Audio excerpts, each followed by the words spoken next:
Marvel Star Wars gets an epic crossover. And we look inside Pal's mouth and find out who he really is on the inside. It's a human man.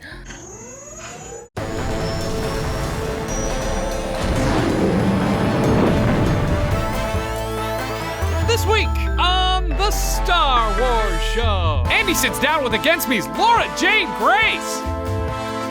Pablo Hidalgo checks out the aliens of Rogue One, and much, much more. Now, from the Lucasfilm headquarters, it's the Star Wars Show. Hi, I'm Anthony Carboni. And I'm Andy Gutierrez. And this week, we have so much news to cover, we aren't even going to waste time at the top of the show with an overwrought and unfunny joke. Marvel Star Wars is embarking on an epic 5-issue crossover event titled Screaming Citadel. The series begins with a special one-shot by Kieran Gillen, then continues with Star Wars number 31 and Dr. Aphra number 7. The story follows Luke Skywalker reluctantly teaming up with Dr. Aphra as they investigate an infamous castle on the edge of space known as the Screaming Citadel. And you can check out the crossover for yourself beginning in May. The Star Wars Humble Bundle returns to Steam this week, and this year the deeply discounted Star Wars games are benefiting UNICEF via Force for Change. Over the next 2 weeks, tons of classic Star Wars video games are on sale for as little as $1. The more you pay, the more bundles of games you get. The Star Wars Humble Bundle 3 runs until February 21st. There's some good ones in there. I'm not going to tell you which ones to get, but there's some good ones. For more information, list of games, and bundles, check out this link. Shifting over to Star Wars Celebration Orlando because it's rapidly approaching, Felicity Jones will be appearing to sign autographs for fans in the autograph hall presented by Topps. Felicity will be joined by the Emperor, Ian McDiarmid, as well as Jeremy Bulloch, who played Andy's favorite bounty hunter, Boba Fett. Jeremy's a lovely man. For more details about the autograph pavilion, check out StarWarsAuthentics.com. And while you're at Celebration, April 13th through 16th, Orlando, Florida, why not pop over to Walt Disney World for Star Wars Galactic Nights, where Andy and I will be your hosts for an evening of Star Wars-themed dance parties, celebrity talk shows, photo ops, and parades. You can get your tickets right now here. And for more breaking Star Wars news from around the galaxy, be sure to check out StarWars.com.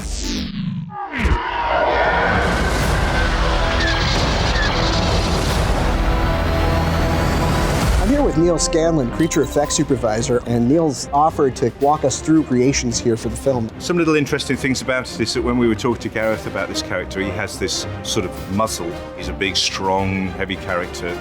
We would joke that a Wookiee came across the path of a Wampa one day and had a romantic interlude. And I thought this was a really cool detail, the voice box illustration here. It's actually an iPhone. It can hear the voice of the person who's puppeteering Ian's head. As we talked about this character and he grew in Gareth's mind, he came up with this concept that he would be fantastic for him to be able to vocalize a really important moment in a battle sequence. When this character shouts and he opens his mouth, so does Derek. And the idea being that when you look down there, you'd see right down Derek's throat. This is a new Mon Calamari for Star Wars Rogue One. This guy has not seen a lot of sunlight, it looks like, apparently. No. Tim, you were the original Admiral Akbar back for Return of the Jedi. A long time ago, yeah. And in that one, he had a very limited movement, and most of the stuff you see was actually a Muppet-style hand puppet. I just get to stand there now, and Mark takes over the whole thing. It's a trap!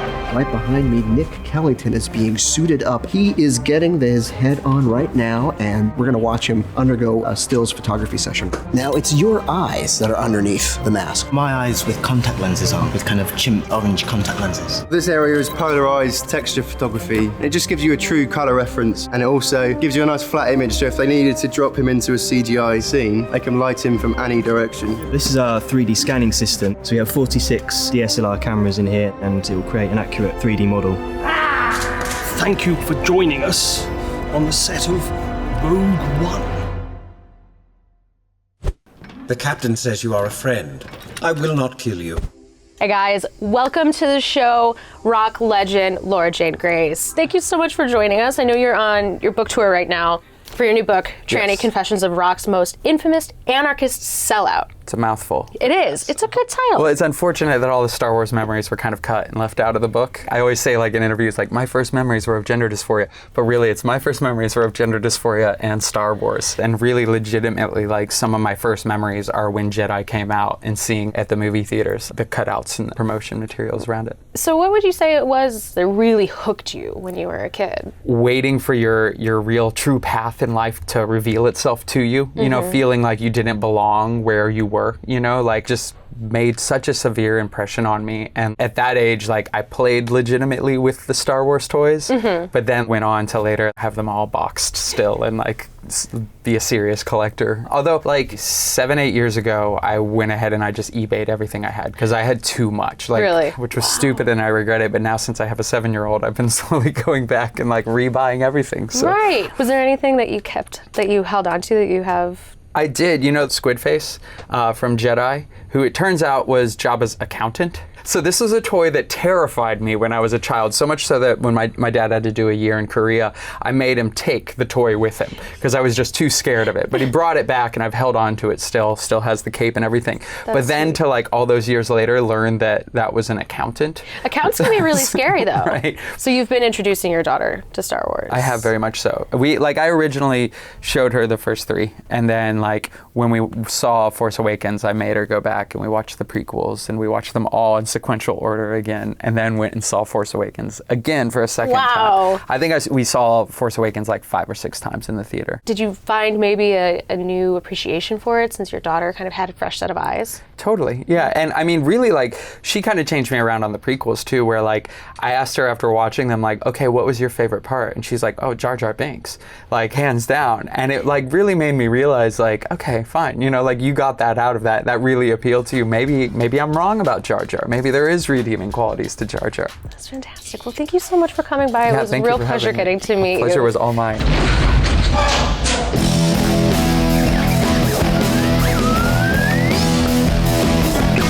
Nice cheese.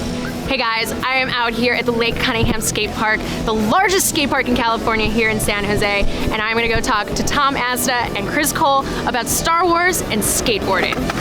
You're hardcore now. You've got your Stormtrooper tattoo on your knuckle. Yeah, I wear it pretty proud. It's cool. It's been there for a couple years too. I remember seeing Star Wars for the first time, and I was up in my aunt and uncle's area in Woodstock, New York, as we were all getting together for the holidays, and I thought that it was like super awesome, and I always kept that memory. But then when I had my own son, I wanted to introduce him to Star Wars, and the moment I turned it on, I was like immediately hooked again, like, oh my God, this is incredible. What do you think it is about Star Wars that kind of like hooks people in like the extreme sports world? I think that's just with kind of everything, not really just action sports. It's also for the grown-up kids that like Star Wars. You like to be a big kid, you like to go out and skateboard, and then here's the two merging together. I think both times I've tried to skateboard, I almost killed myself. It's pretty tough when you're first It's kid. tough. You have to have a good amount of positive experience in figuring out the board before you fall. Right. Because if you stand on it and slam out of nowhere and you don't know what happened, it's like being punched in the dark. Yeah, you're not super motivated to keep going. Yeah, you're just like, I don't know how to make that not happen at all, so I'm just, no thanks. Good, I'm glad I'm not the only one who's just like, no, not for me.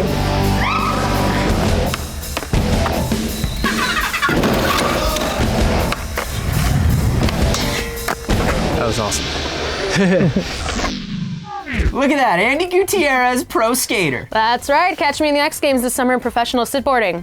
Or not, because it's not a real sport. But for a moment, you had me believing professional skateboarding was a real sport. Don't let your dreams be dreams. Oh, it would be so good. Last week, we asked you to show us your Han Solo collections using the not so well phrased hashtag show us your solo. Sorry, I'm new. And it turns out you guys really like Han. Eric Pfeiffer had an epic collection, while Katie Stout, Arwen Nicole, and Dylan Yancey showed off their Han Solo cosplay, and my good friend Chris Hawkinson from ILM sent me a picture of his awesome DL44 tattoo. Very impressive. Plus, there was awesome fan art from Paul Bateman, Brian Keohane, and Mia Steingraber. And because we got a closer look at all the rad creatures from Rogue One in this week's Rogue Reports, we want to know what your favorite Star Wars alien of all time is. Mine is Ponda Baba, obviously. Gotta love Ponda Baba. Yeah, he's awesome. Let us know what your favorite is with the hashtag Star Wars Alien, and we'll feature our favorites next week. And as always, make sure to like the video, subscribe to the channel, follow us on Twitter and Instagram, like us on Facebook, and download the Star Wars app. Or you can just like whisper our name into a bird and throw it into the sky.